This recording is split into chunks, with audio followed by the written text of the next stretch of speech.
For integration. एकदम simple, कुछ भी नहीं, ठीक है। मान लो इंटीग्रल मैंने बोला साइन एक्स का, और सिंपल कर देता हूँ, साइन एक्स का डिफरेंशिएशन क्या होगा, कॉस एक्स। फिर मैंने तुमको बोला integral cos x D x, cos x का इंटीग्रेशन क्या हो जाएगा, ये हम लोग को रट लिया, ठीक है। एक चीज़ और, कभी भी इंटीग्रेट करते हैं तो दो टाइप का इंटीग्रेशन होता है। इंटीग्रेशन में हमेशा कितना टाइप होता है, दो टाइप। एक होता है इनडेफिनेट इंटीग्रल, इनडेफिनेट इंटीग्रल, एक होता है डेफिनेट इंटीग्रल। इनडेफिनेट इंटीग्रल का मतलब क्या होता है कि इसको जो इंटीग्रेट करके फंक्शन आएगा वो एक फिक्स्ड फंक्शन नहीं आएगा, उसके साथ एक कांस्टेंट भी आएगा। सी मतलब क्या हो गया, आर्बिट्रेरी कांस्टेंट। क्योंकि देखो अगर मैं इसको डिफरेंशिएट करूं, sin x का डिफरेंशिएशन cos x और c का डिफरेंशिएशन 0, ऐसा भी किसी भी टाइप का फंक्शन होगा उसका डिफरेंशिएशन हमेशा क्या आएगा, cos x। इसीलिए हमेशा एक कांस्टेंट हम लोग साथ में रखते हैं, क्योंकि कांस्टेंट का डिफरेंशिएशन क्या होता है, 0। तो इसीलिए cos x का इंटीग्रेशन सिर्फ sin x होगा, ये नहीं बोल सकते, sin x प्लस और भी कुछ हो सकता है, ठीक है। ये हो गया इनडेफिनेट इंटीग्रेशन कि हमको पता नहीं। दूसरा होता है डेफिनेट इंटीग्रेशन। डेफिनेट इंटीग्रेशन में तुमको जब इनडेफिनेट आ जाएगा तब सिखाऊंगा, बस अभी ये समझना है कि इनडेफिनेट है तो तुम्हारे पास आंसर के बाद आगे क्या लिखना है, प्लस सी, ठीक है। अब बताओ cos x का अगर डिफरेंशिएशन है, cos x का डिफरेंशिएशन माइनस साइन एक्स, तो अगर मैं माइनस साइन एक्स का इंटीग्रेशन लूँगा तो क्या आएगा, cos x। तो अगर मैं सिर्फ साइन एक्स का इंटीग्रेशन लूँगा तो माइनस उधर चला गया, तो आंसर क्या आ जाएगा, माइनस cos x, प्लस ही लास्ट में ऐड करना ही है। समझ में आया कि माइनस उधर मल्टीप्लाई किया, ठीक है। अब बाकी 10x वाला सारा फॉर्मूला इजी, और वो उतना यूज़ का भी हम लोग के लिए नहीं है, हम लोग के लिए ये इंपॉर्टेंट है, ये इंपॉर्टेंट है। और क्या इंपॉर्टेंट है, ये फॉर्मूला x का पावर n बाय dx, इसका डिफरेंशिएशन क्या हो जाएगा, n x का पावर n माइनस 1। समझ में आया, इसका डिफरेंशिएशन n x का पावर n माइनस 1। तो एक चीज़ अब ये समझो, मुझे इंटीग्रेशन किसका चाहिए, x का पावर n का इंटीग्रेशन चाहिए, तो इससे तो नहीं मिल रहा है।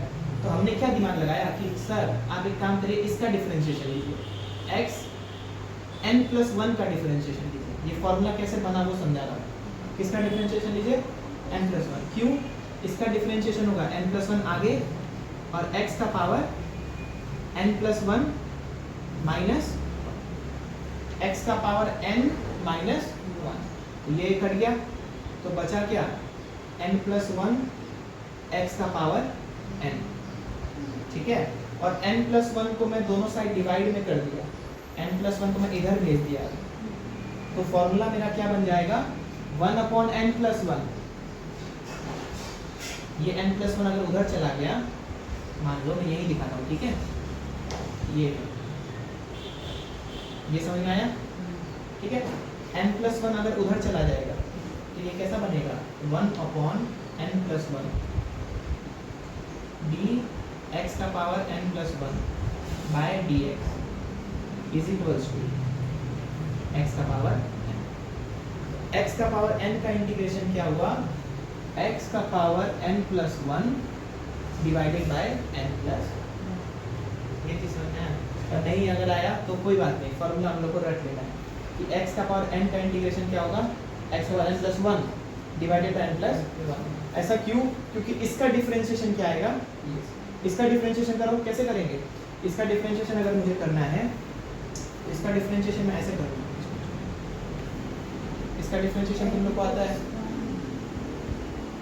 n प्लस 1 x का power n plus 1 minus 1, n plus 1 cancel हो गया, 1 भी कैंसिल हो गया, x का पावर n।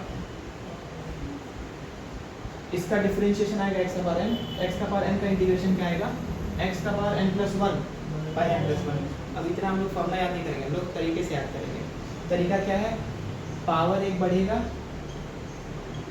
पावर एक बढ़ेगा और नीचे आएगा, और नीचे आएगा। डिफरेंशिएशन में क्या होता था, पावर एक घटेगा पावर कहाँ आता था, आगे आता था। पहले पावर आगे आता था फिर एक घटता था, यहाँ पहले पावर बढ़ेगा और वही नीचे आएगा। तो मान लो एक्स स्क्वायर का इंटीग्रेशन क्या हो जाएगा, पावर एक बढ़ेगा एक्स क्यूब और वही पावर नीचे आएगा, तो एक्स क्यूब बाय 3। एक्स का पावर 4 का इंटीग्रेशन क्या होगा, एक्स का पावर 5 डिवाइडेड बाय 5। एक्स का इंटीग्रेशन क्या होगा, एक्स स्क्वायर बाय 2। 1 का इंटीग्रेशन क्या होगा, एक्स। 1 का डिफरेंशिएशन 0, ऐसे याद रखो, डिफरेंशिएशन मतलब नीचे जाना, इंटीग्रेशन मतलब ऊपर आना। तो 1 का डिफरेंशिएशन क्या होगा, 0। 1 का इंटीग्रेशन क्या हो जाएगा, x। 1 का इंटीग्रेशन क्या होगा, x। तो एक ये फॉर्मूला याद रखेंगे, 1 2 3। अब स्पेशल फॉर्मूला इसका इंटीग्रेशन याद रखना है। मान लो 1 है या 1 नहीं भी है, सिर्फ dx है, इसका मतलब यहाँ पे क्या है 1। इसका इंटीग्रेशन क्या होगा, प्लस c। समझ में आया। तो वेरिएबल चाहे कुछ भी हो कोई फर्क नहीं पड़ता। मान लो इंटीग्रल ds है, इसका इंटीग्रेशन क्या होगा, s प्लस c। क्लियर है एकदम। रूट x है, तो रूट x को हम लोग वैसे ही x का पावर 1/2 उसका फॉर्मूला लगा देंगे, इंटीग्रेशन ही है। समझ में आया।